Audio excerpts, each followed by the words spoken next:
Sun astro TV நேயர்களே, உங்களை வணங்குகிறேன், வாழ்த்துகிறேன். பொதுவாக உங்களுடைய வாழ்க்கைக்கு வழிகாட்டக்கூடியதாகத்தான் ஜாதகம் இருக்கிறது, ஜோதிட சாஸ்திரம் இருக்கிறது. அந்த பணியினை சிறப்பாக சன் அஸ்ட்ரோ டிவி செய்து வருகிறது. இந்த சன் அஸ்ட்ரோ டிவி என்ன செய்துட்டு தெரியும் உங்களுக்கு. இந்த கிரகங்கள் இங்கே சஞ்சரிக்கின்ற போது இந்த விதமான பலன்களைத்தான் வழங்கும் என்பதை உண்மையை பேச வேண்டும் என்ற நோக்கத்துடன் தொடங்கப்பட்டது தான் இந்த சன் அஸ்ட்ரோ டிவி. இதில் பொய்யாக பேசி நாளைக்கு நீங்கள் கோடீஸ்வரர் ஆக போறீங்க, அடுத்த நாளே வீட்டு வாசல் வந்து அம்மாவுடைய கார் நிற்க போகுது, ஒரு ராஜ பதவி உங்களுக்கு காத்து கொண்டு இருக்கிறது, இரண்டு வேலைகளை செய்யுங்கள், உங்களுக்கு கூரையை பீத்து கொண்டு கொட்டுவதற்கு வாய்ப்புகள் இருக்கிறது என்று நம்ப முடியாதது எல்லாம் சொல்லி பொய்யினை சொல்லி ஏமாற்றுகின்றது ஜோதிட சாஸ்திரமாக ஒரு சிலர் இப்போது கையாண்டு கொண்டிருக்கின்ற நேரத்தில், மக்களை ஏமாற்றி அவரை திசை திருப்பி கொண்டிருக்கின்ற நேரத்தில், இந்த ஏமாற்றுதல் என்ன பண்ணுதுன்னா ஜோதிடத்தையே நம்ப வேண்டாம் என்ற நிலைக்கு மக்களை கொண்டு போய் நிறுத்திவிடும். இதை சில பேர் புரிஞ்சுக்கிறது இல்லை. என்ன இருக்கோ அதை சொல்லிட்டு போயிடுவோம், அதுதான் ஒரு ஜோதிடருடைய வேலை. இதற்கு மேல ஒண்ணுமே கிடையாதுங்க. நிறைய பேர் ஒரு பெரிய நம்பிக்கையோட சில பேருடைய டிவி பார்த்துட்டு அவர் சொல்லிட்டாரு வந்துடும், வந்துன்னு எப்படி வரும்? வாச கதவை திறந்து வெளியில போயா, கண்ணை மூடிக்கிட்டா எப்படி வெளிச்சம் தெரியும் உனக்கு? முயற்சி இருந்தா தானே ஜெயிக்க முடியும் உன்னால. நல்ல நேரம் வருது, நல்ல நேரம் வருகின்ற போது தெரிந்து கொண்டு செயல்பட வேண்டும். அதே போல ஒவ்வொரு ஜாதகருக்கும் எதிர்மறையான பலன்கள் உண்டாக்கிடக்கூடிய காலகட்டமும் உண்டு. அதையும் நீங்கள் தெரிந்து கொள்ள வேண்டும். இரண்டு விதமான தெளிவினை நீங்கள் உண்டாக்கி கொள்ள வேண்டும், மனதில் ஏற்படுத்தி கொள்ள வேண்டும். என்ன தெரியுங்களா, இந்த கிரகம் இங்கே வருதா, இந்த நேரம் நல்ல நேரமா இருக்கும். இந்த கிரகம் இங்கே வருதா, இந்த நேரம் நமக்கு நேரம் கொஞ்சம் சங்கடமாக இருக்கும். அப்போ நல்ல நேரம் எது என்று தெரிந்து கொள்கின்ற போது துணிச்சலாக தைரியமாக ஒரு எல்லா விதமான பணிகளையும் ஆர்வத்தோடு செய்யலாம். பிரச்சனைகள் இல்லாமல் லாபம் அதிகரிக்கும். கிரகங்கள் சாதகமாக சஞ்சரிக்கவில்லை என்று தெரிந்து கொள்கின்ற போது நாம் விரயங்களுக்கு இடம் கொடுக்காமல், அகலக்கால் வைக்காமல், வேகமாக செயல்படாமல் நிதானமாக செயல்பட முடியும். இதற்காகத்தான் ஜோதிட சாஸ்திரம் இருக்கிறதே ஒழிய வேறு எதற்காகவும் கிடையாது. உங்களுடைய வாழ்க்கையை நீங்கள் புரிந்து கொண்டு செயல்படுவதற்காக. இப்ப சுய ஜாதகத்தை பார்த்தீங்கன்னா தெளிவா சொல்ல முடியுங்க உங்களுக்கு. இதுதான் தொழில், இதுதான் வாழ்க்கை, இந்த நேரம் சாதகமாக இருக்கும், இந்த திசா புத்தி நடக்கிறது, இந்த திசா புத்தி நடக்கின்ற போது இந்த பலன்கள் உங்களுக்கு கிடைக்கும், தெளிவா சொல்ல முடியும். அது திசாநாதனை வைத்து, புத்திநாதனை வைத்து. நிறைய கடல் மாதிரி ஜோதிட சாஸ்திரம் இருந்தாலும் ஒவ்வொரு கிரகமுடைய சஞ்சார நிலை அதற்கேற்ப கோச்சார ரீதியாக உண்டாக்கிடக்கூடிய பலன்கள் பலருடைய வாழ்க்கையில் முன்னேற்றத்தை உண்டாக்கி இருக்கிறது, சங்கடத்தையும் ஏற்படுத்தி இருக்கிறது. இதற்காகத்தான் ஒரு அட்வான்ஸாக முன்னதாகவே ஒரு வழிகாட்டுதலை உங்களுக்கு வழங்க வேண்டும் என்ற நோக்கத்துடன் 2025 ஆண்டு மிதுன ராசினருக்கு எப்படி இருக்க போகிறது, இந்த வழிகாட்டுதலை நாங்கள் செய்துட்டா நீங்க கொஞ்சம் எழுதி வைத்துக் கொண்டு, இந்த நேரம் நமக்கு சாதகமாக இருக்கு, இந்த கிரகம் சாதகமாக இருக்கு, இப்படி ஜோதிடர் சொல்லியிருக்காரு, எப்போ உண்மைதான் இது என்று எழுதி வைத்துக் கொண்டு நாளை நீங்களே எங்களையும் கேள்வி கேட்கலாம். அன்னைக்கு சொன்னீங்களே நடக்கலைன்னு, ஆனால் இப்போது சொல்கிறேன், எழுதி வைத்துக் கொள்ளுங்கள். 2025 உங்களுக்கு ஒரு பிரதான கிரகங்களால் இத்தகைய பலன்கள் தான் ஏற்பட போகிறது என்று உறுதியாக சொல்ல முடியும். சரி, இப்போ 2025 பிறக்கின்ற போது உங்களுடைய ராசிக்கு 12ஆம் இடத்தில் சஞ்சரித்துக் கொண்டிருக்கிறார் தனக்காரகனான புத்திரக்காரகனான குரு பகவான். அந்த குரு பகவான் 12ஆம் இடத்தில் சஞ்சரிக்கின்ற காரணத்தினால் விரய செலவுகள் உங்களுக்கு ஏற்பட்டு கொண்டிருக்கிறது. ஒரு நிம்மதியற்ற நிலையும் உங்களுக்கு இருந்து கொண்டிருக்கிறது. ஒரு பெரிய முன்னேற்றங்கள் இல்லை. எவ்வளவு வந்தாலும் சரி, அது இன்னொரு பக்கம் போய்கிட்டே இருக்கு. நாம உழைக்கிறோம், நிறையவே வருது, ஆனா எங்க போகுதுன்னு தெரியல. இந்த எண்ணம் உங்களுடைய மனதிற்குள் இருக்கும். இப்பொழுது இந்த நிலைப்பாடு எதுவரையில் பார்த்தீங்கன்னா மே மாதம் 5ஆம் தேதி வரை, 2025 மே மாதம் 10ஆம் தேதி வரை குரு பகவான் 12ஆம் இடத்தில் தான் சஞ்சரிக்கிறார். அதே மே மாதம் 11ஆம் தேதி குரு பகவான் உங்களுடைய ஜென்ம ராசிக்குள் சஞ்சரிக்க போகிறார். இப்ப பாத்தீங்கன்னா விரைய செலவு இருக்கும், அதே நேரத்தில் பாத்தீங்கன்னா கொஞ்சம் சந்தோஷமும் இருக்கும், எதிர்ப்புகள் இல்லாத நிலையும் இருக்கும். உங்களுடைய செல்வாக்கும் வெளிப்படக்கூடிய காலகட்டமாக விரைய குருவுடைய காலகட்டம் இருக்கும். எப்போ? மே மாதம் 10ஆம் தேதி வரை. நான் சொன்ன ஒரே ஒரு விஷயம்தான், பணம் வருது. மே மாதம் 10ஆம் தேதி பணம் வரும், செல்வாக்கு இருக்கும். அது சரியாக பயன்படுத்திக் கொள்ள முடியாது, வந்த பணம் எங்கே போச்சுன்னு தெரியாது. இந்த நிலை இப்பொழுது இருக்கிறது. மே மாதம் 11ஆம் தேதிக்கு பிறகு உங்களுடைய ஜென்ம ராசிக்குள் குரு பகவான் சஞ்சரிக்கிறார். எல்லாருமே சொல்லுவாங்க, ஜென்ம குரு வனத்திலே சீதை சிறை வைத்தது சொல்லுவாங்க. இப்போ கணவனும் மனைவியும் ஒன்றாக இருக்க முடியாது சொல்லுவாங்க. அதற்கு காரணமே வேற.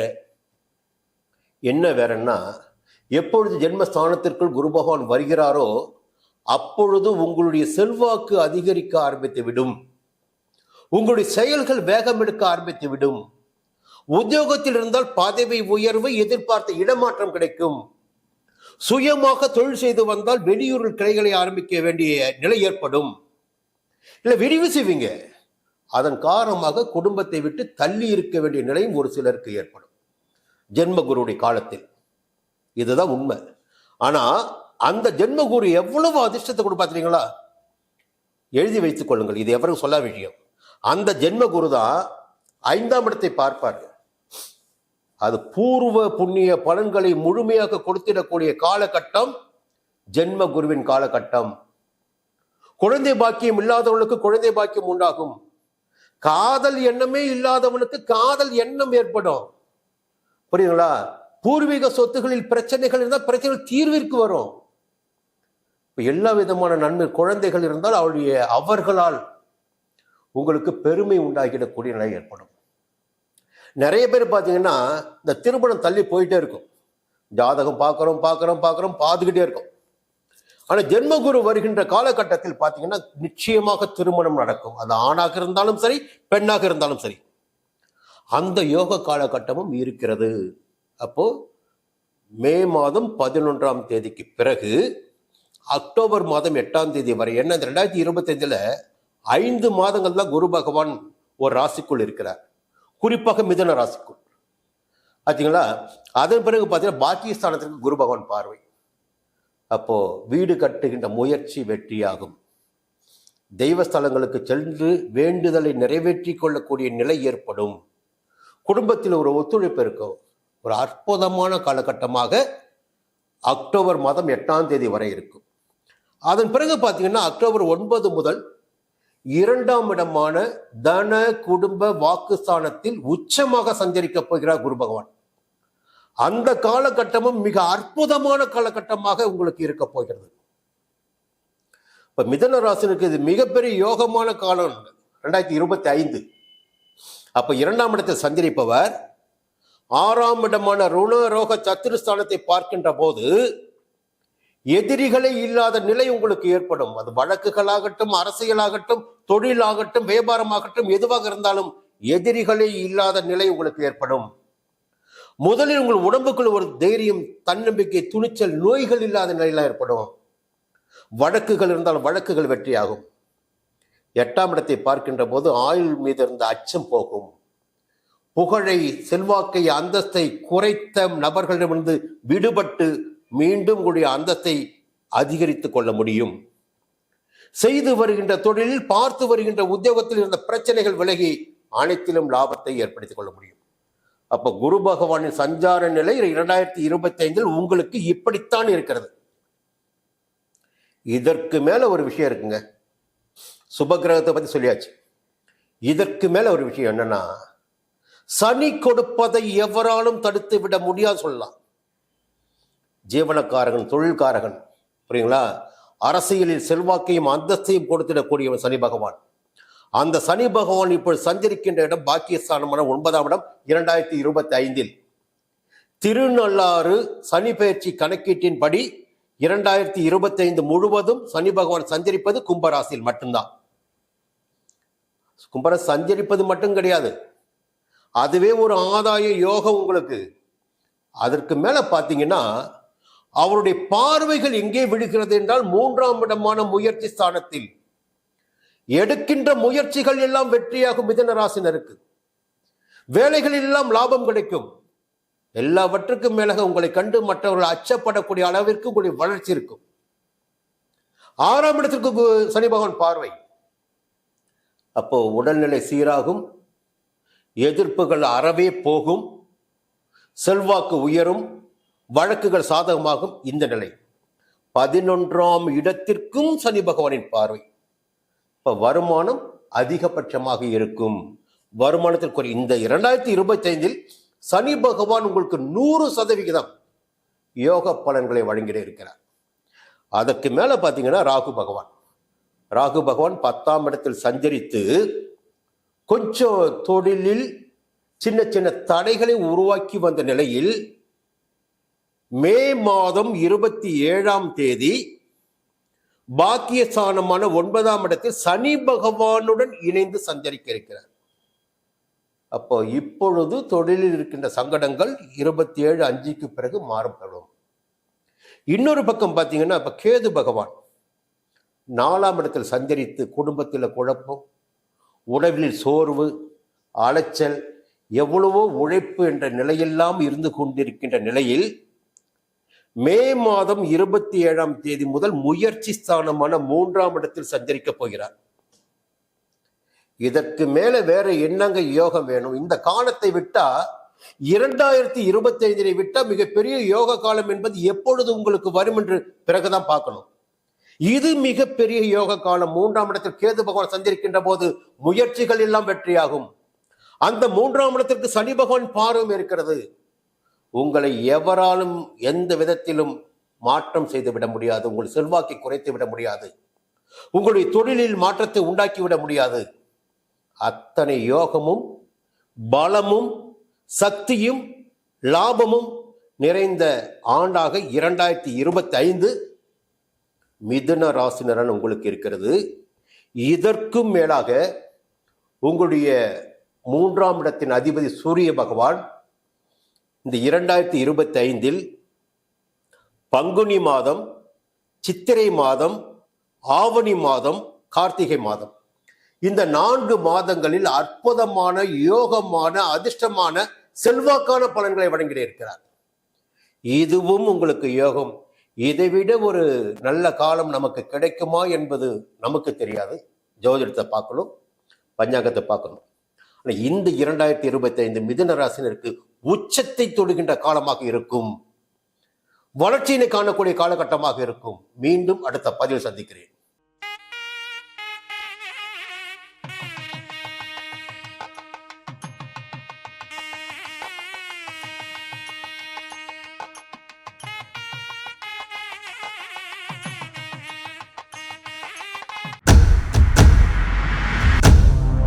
சன் அஸ்ட்ரோ நேயர்களே, உங்களுக்காகவே சன் அஸ்ட்ரோ தொலைக்காட்சி ஒரு புதிய பகுதியை அறிமுகம் செய்கிறது.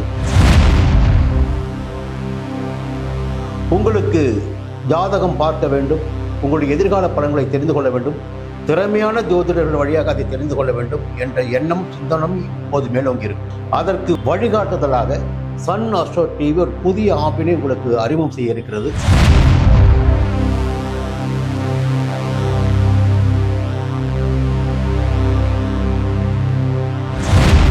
நேரடியாக நீங்கள் தொடர்பு கொண்டு உங்களுடைய சந்தேகங்களை கேட்கலாம், ஜாதக பலன்களை அறியலாம், எதிர்காலத்தை துல்லியமாக தெரிந்து கொள்ளலாம்.